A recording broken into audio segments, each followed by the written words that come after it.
Le tourisme des yachts, c'est un genre de tourisme tout à fait spécial, tout à fait unique et l'Égypte excelle actuellement dans ce domaine puisque l'Égypte possède des ports qui peuvent être à la hauteur des ports internationaux connus dans ce domaine. On a des côtes sur la mer Méditerranéenne, sur la mer Rouge et un paysage splendide à découvrir. Afin de mieux parler de ce genre de tourisme qui suscite l'attention de l'État et l'admiration du public, nous avons contacté par téléphone M. Simon Sawyer. Bonjour. Monsieur Simon Sawyer, vous êtes guide touristique. Bonjour. Bonjour. Aujourd'hui, on est en train de parler d'un genre de tourisme qui peut être nouveau pour nous, mais qui vraiment suscite l'attention et mérite également l'admiration. C'est le tourisme des yachts.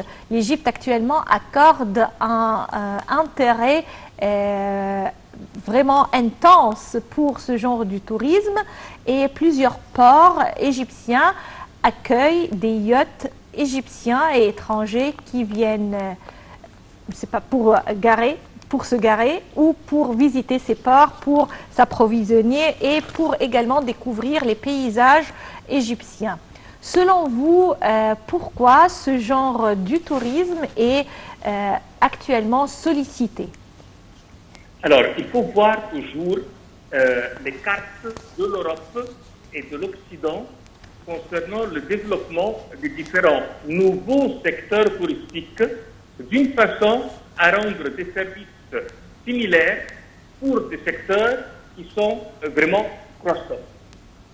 Ce secteur, il a été pour l'Europe très développé, comme ce sont des États avec une vue sur mer très large, incluant des activités. Ça veut dire que l'Égypte aujourd'hui est avec un grand projet de développement entre Marsa Matruh et l'Alamein Alexandrie pour ces 300 km de plage. Mais pour l'Occident, les lieux qui donnent sur la mer étaient déjà des petits ports pour la pêche et des lieux de résidence qui accompagnent des terres agricoles calcaires derrière. Et d'ici qu'il faut qu'on profite de ce sujet pour recevoir les yachts de leur port, vu que leurs ports sont déjà complets. Alors, les réservations des yachts et bateaux de plaisance, c'est vraiment un sujet qui a explosé en Europe. Tous les ports sont complets cette année. Cet été, on trouve quasiment plus d'anneaux dans les ports de l'Europe et l'Égypte va en recevoir énormément pour la zone de l'Alamein, la zone de Marsa Matruh, la zone d'Hurghada, aussi bien que de Sharm el-Sheikh. Et on a une très grande confiance sur notre gouvernement qu'il pourrait, vu les instructions qui lui sont données par le président, qu'il pourrait en faire ces ports avec les normes internationales sans toucher à la topographie de la zone autour.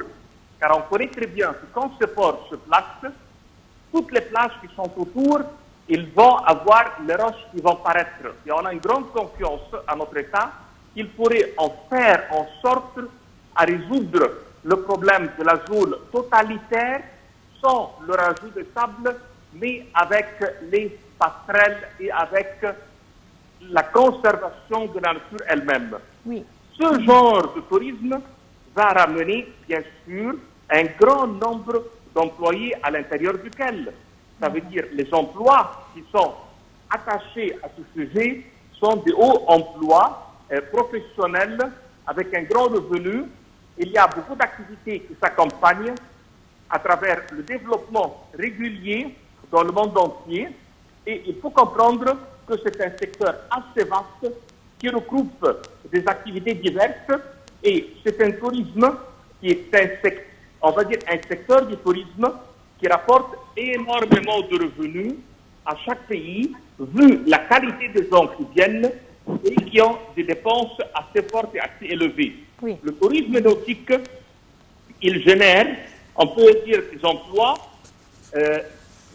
plus nombreux que les autres secteurs, et chaque tourisme lié à la mer comprend plein de secteurs qu'on appelle secteurs niche.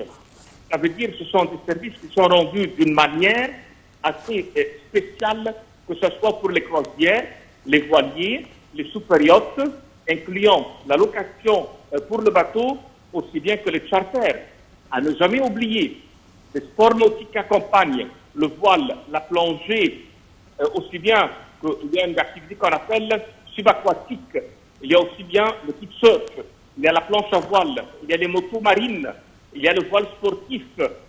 Aussi bien, on a la pêche récréative et sportive qui s'accompagne avec ce sujet et toutes les activités nautiques de loisirs qui impliquent bien sûr le transport, le taxi, les taxis-bateaux, aussi bien que les excursions. Et on a en Égypte plein de points d'attraction, comme par exemple le phare à Aboukir, comme Marsa Matruh avec le musée de Romain et autres.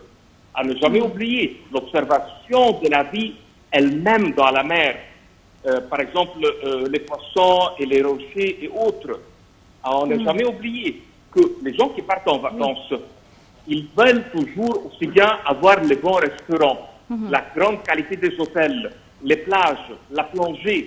L'itinéraire pour ces bateaux est assez riche et le lagoon accompagne, car quand vous faites un port intérieur, par exemple dans un village ou autre, il est accompagné d'un lagoon. Et le lagoon, c'est toujours un service exceptionnel qui rend la destination très chère, ça veut dire un grand revenu. Et en même temps, il faut faire attention qu'on préserve la zone et qu'on la garde sauvage, d'une façon qu'on bénéficie d'une image paradisiaque en face du monde entier. Depuis le temps que les yachts vont y être dans le pays, on peut considérer un grand revenu qui va être... Oui, et là, Monsieur Simonser, j'ai une question sur la clientèle, donc la nationalité visée donc par ce genre de tourisme. Ça, c'est l'Europe de l'Ouest. Car l'Égypte, en face de laquelle vous retrouvez la Grèce, à sa gauche, à l'ouest, il va y avoir l'Italie. Alors l'Italie, c'est le port le plus proche à venir. Le deuxième port le plus proche, ça serait la France, suivi par l'Espagne, et les yachts qui font le tour de la Méditerranée. Il faut toujours mettre dans ces calculs la distance pour les yachts. Les gens ne peuvent pas se faire des vacances très très longues. On parle de quelques semaines qui ne dépassent pas le mois, à moins que c'est des gens qui font le tour du monde, comme ceux qui font 3 mois ou 9 mois. Mais le classique, il est 1 mois, ce qui fait uniquement destination Méditerranée, faire le tour autour de laquelle, et de là que l'Espagne, l'Italie sera en premier lieu, la Grèce est un pays d'accueil, Chypre est un pays d'accueil, le Liban est un pays d'accueil, mais les pays qui exportent, qui sont proches de nous, c'est l'Italie et l'Espagne en premier lieu. L'Italie et l'Espagne en premier lieu. Alors, oui. Alors, Monsieur Simonser, guide touristique, merci beaucoup pour toutes ces informations sur ce genre de tourisme donc très nouveau et très spécial en Égypte, le tourisme des yachts. Merci et passez une excellente journée.